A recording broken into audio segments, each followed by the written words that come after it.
Недавно был случай, видео распространялось, где ответственный работник проводил дезинфекцию, опять же, и он ее провел некачественно. То есть он пришел, там пару раз пшикнул и ушел. Вот в этом плане как контролируется процесс работы? Да, действительно, была очень плохая ситуация, да, по итогам которой нами проведено служебное расследование с участием данной организации, и было принято следующее решение, да, что чтобы в общем, сотрудник данный был уволен с данной компании.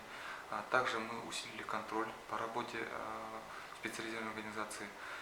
На сегодня данной организации нам ежедневно направляются видеоматериалы по произведенным работам по заключению дезинфекции. Также в отчете о выполненных работ они в обязательном порядке подписывают жителя данного многоквартирного подъезда.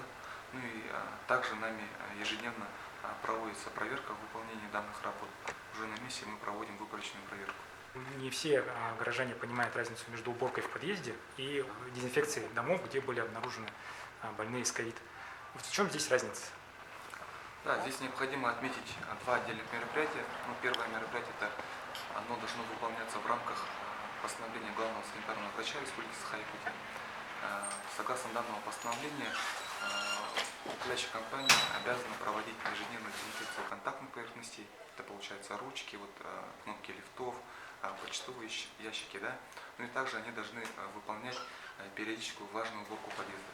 Согласно перечню минимальных услуг, которые обязаны проводить управляющая компания, это дважды в неделю, они обязаны проводить влажную уборку с применением дезинфицирующих материалов. Также второе направление – это уже так называемая заключительная дезинфекция многоквартирных домов, которая уже выполняется по заявкам Роспотребнадзора. Заявки направляются в адрес окружной администрации по защищенному каналу связи. В заявке указаны адреса подъезды в многоквартирных домах, в которых выявлены больные коронавирусной инфекцией. И уже по данной заявке специализированная организация выезжает, проводит мероприятия по заключению дезинфекции всей поверхности подъезда многоквартирного дома. Получается, влажная уборка, именно влажная уборка в подъезде с применением дезинфицирующих средств должна проводиться управляющей компанией дважды в неделю. Да. А если этого не зафиксируется, не видят жители дома, что у них дважды убирается в неделю, куда обращаться? Да, здесь необходимо обратиться в надзорные органы для привлечения уже к ответственности данной управляющей компании. В нашем случае это Управление государственного строительного жилищного надзора и Управление Роспотребнадзора. То есть можно в заявительном порядке отправить обращение, что в доме нерегулярно ведется уборка. Да, все верно. По заключительной дезинфекции есть возможность у граждан обратиться, например, они знают, что у них был больной, а уборку не проводят. Куда им обращаться? Да, они могут обратиться в надзорные органы, опять же, в Роспотребнадзор, который контролирует это все, вообще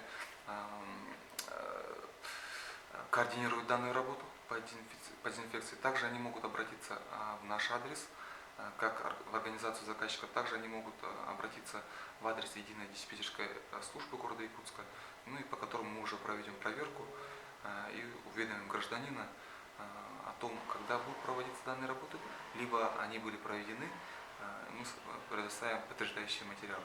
Как я уже говорил, это видеоматериалы. Также мы представим отчет с подтверждением жителя данного подъезда.